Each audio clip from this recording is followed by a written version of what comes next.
Mana shunday jihatlari bor. Bahsga ruxsat berildi. Unga to'p uzatilayotganda Chinedu tomonidan, biroq mana bu yerda qoida buzildi. Men uchun Ruziyev qoidani buzdi. Xuddi shunday. Chinedu to'purarlik borasida kurashayotganlardan biri. Bashan Rezan esa eng yaxshi assistlik borasida kurashayotganlardan biri. To'p jarima maydoniga yetkazib berildi. Ancha-muncha xavfli vaziyat yuzaga keldi, biroq jamoa sardori aytib o'tdim, Sardor Sobirxo'jayev bosh murabbiy Kamoliddin Tojiyev buxoroliklarga tegmadi shekilli, yo'q tegdi. Mana bu kadr aniq-tiniq ko'rsatib berish kerak. Yo'q, rostdan ham hech kimga tegmabdi.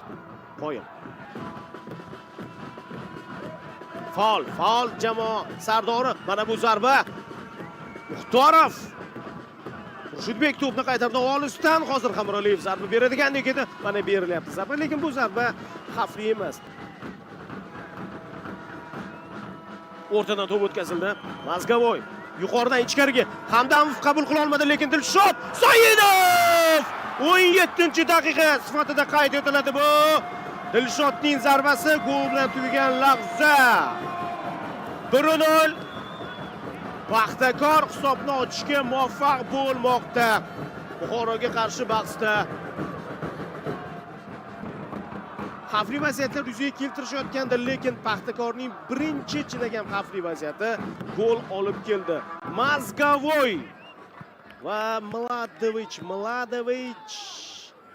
Boyan afsus bilan boshini egib qo'ydi hozir Ahmed Green.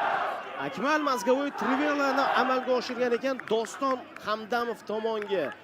Hamdamovga bormaslik uchun harakat qildi. Mladovich buni uddaladi, lekin bu tomonda kim bor edi buxoroliklardan? Kim o'ynash kerak edi chap qanotda? Bu Muhammad Yo'ldoshevning nuqtasi. Qani Yo'ldoshev? Ulgurmadi Yo'ldoshev.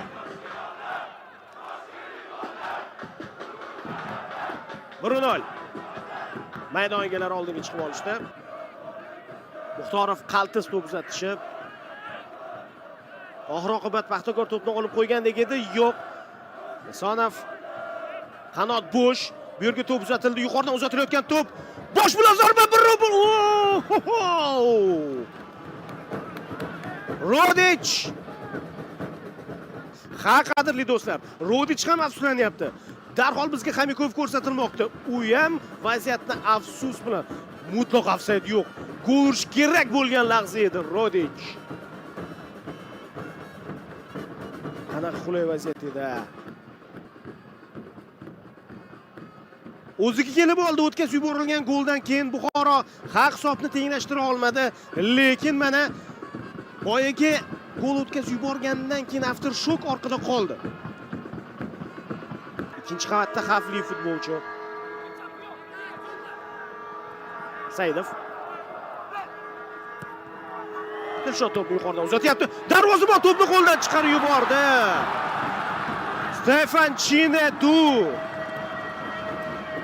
28-daqiqada hozir hisobni 2-0 ga yetkazyapti. Bu esa vaziyatni ancha yumshatadi Paxtakor uchun. Buxoro yaxshigina qarshilik ko'rsatayotgan pallada Paxtakor hisobni 2-0 ga yetkazyapti. Stefan Chinedu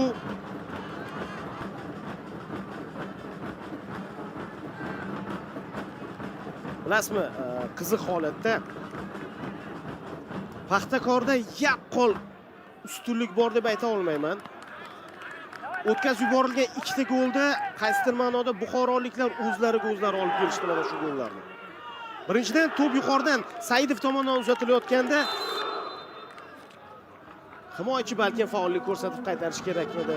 Keyin darvozabon juda noqulay tarzda chiqib keldi. Hamroyev juda qulay tarzda Chineduga tashlab berildi to'p. Atayin deb aytib bo'lmaydi buni, lekin shunaqa bo'lib chiqadi.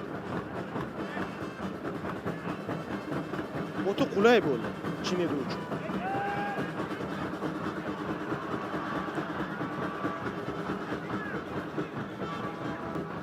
Ana endi boyigiga o'xshash vaziyatlarni ko'paytirish kerak Buxoro.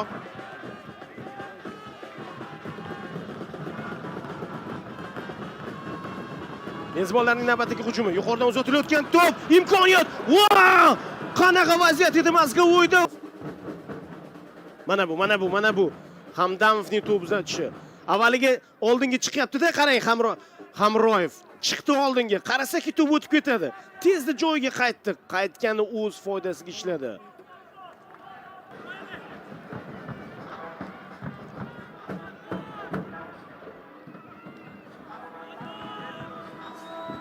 Mana ikkinchi taymda zaxiradan maydonga tushgan 97-raqam egasi zarbasi yaxshigina bor. Shahboz Jo'rabekov bu aynan ikkinchi taymda juda chiroyli Tadorov. Yo'q, balandlik qildi. Davom etadi lekin Buxoroning hujumi. Zarba! Shahboz bo'di bu. Tadorov o'ng qanotga tushgan bo'lsa, demak Shahboz chap qanotga ko'tarilgan. Nafaqat Paxtakor vakillari, umuman O'zbekiston chempionatidagi ko'plab murabbiylar, ko'plab futbolchilar, ko'plab jamoa vakillari Jo'rabekovning yaxshigina zarbasi borligini bilishadi. Buxoro foydasiga qaror chiqardi, lekin oldirib qo'yish ham mumkin edi. Jo'rayev. Yaxshi vaziyat bo'lishi mumkin Buxoroda. Aylanib oldi Rodich. Wow! Qanday gol uryapti Rodich! Vladimir Rodich boyiga urmagan golini o'rnida yuvib yubordi. Va mana endi bu yog'i yonadi, qadrli do'stlar, yonadi. Mavsumning eng zo'r gollaridan birini ko'rdik shubhasiz. Aylanib olyapti va mana Trivela. Mana bunday bo'ladi Trivela.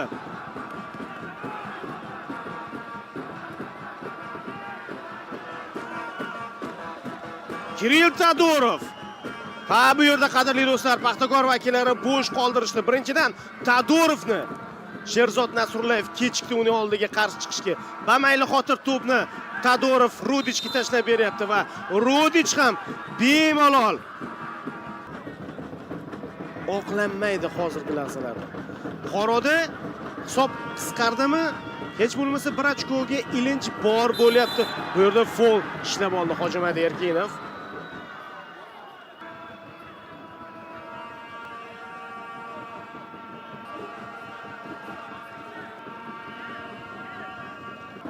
Ravshan Xayrullayev jonli devor ortida yotib olganligini ko'rmoqdamiz. Ruxsat berildi. Akmal Mazgavoy. Hamroyev hozir yana bitta aktivni o'z hisobiga yozib qo'yapti. Doston Hamdamov bir qadam tashladi, chalg'utuvchi bo'lib, keyin esa Akmal Mazgavoyning zarbasi.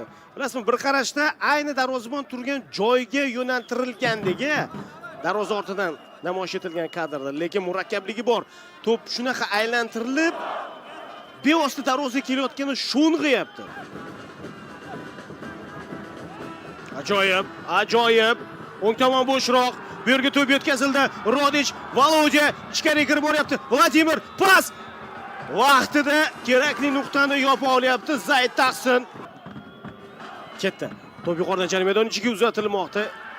Qaytib kelyapti Rodichning o'ziga, yaqinlashyapti jarima maydoni ichiga. Paxtakor vakillaridan biri maydonning ichida yotdi. Bosh bilan zarba. Voy, baribir kirdi to'p. Baribir kirdi to'p.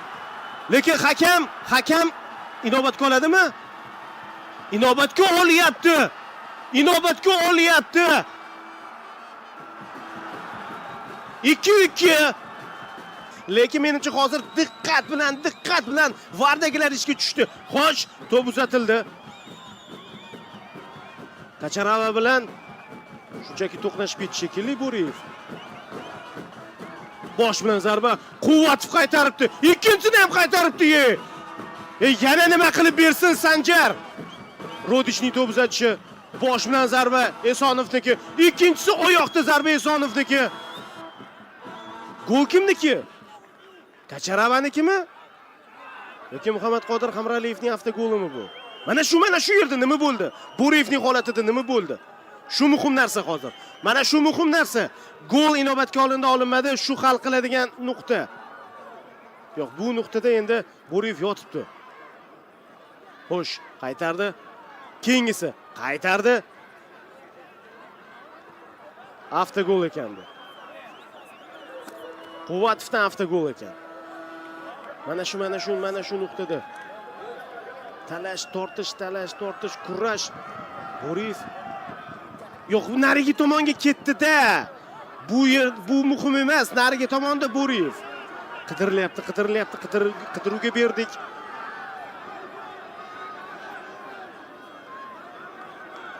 Hammadqodir Hamroliyev yetib kelgan, qaytaradigan holatda tepib ham yubordi, lekin o'z jamoadoshisi Vardagilar diqqat bilan sinchkovlik bilan qidirishyapti. Qidiruvga berdik. Aslida nima bo'lgandi degan savolga javob topishmoqchi. Gol inobatga olindi. Kurashda Bo'riyev Flamarion to'pni uzatmoqda. Qaytarildi. Buxoro yuguradi, Rodic ulgurmadi. Lekin davom ettirish mumkin. Tadorov boshini ko'tardi, qarab oldi, kim qayerda bor. Ajoyib. Ketdi Buxoro hujumda. Chap tomonda ochilayotgan futbolchi bor, Uesonov. Zarba. Quvvat to'pni egalladi.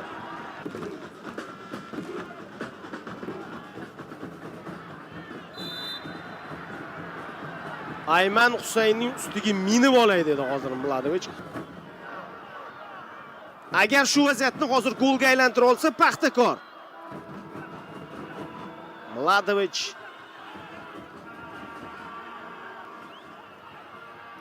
Akmal Moskva pas berdi. Flamarion o'rtaga. Kutilmaganda kombinatsiya o'ylab topishgandi. Birinchi pas o'tdi muvaffaqiyatli, lekin o'rtaga yetkazib bera olmadi Flamarion. Kim edi? Muxtorovmidi? Qaytarib yuborgan. Ayman Husayn. Boya jarima ishladi-ku. Lekin yirik gavdali.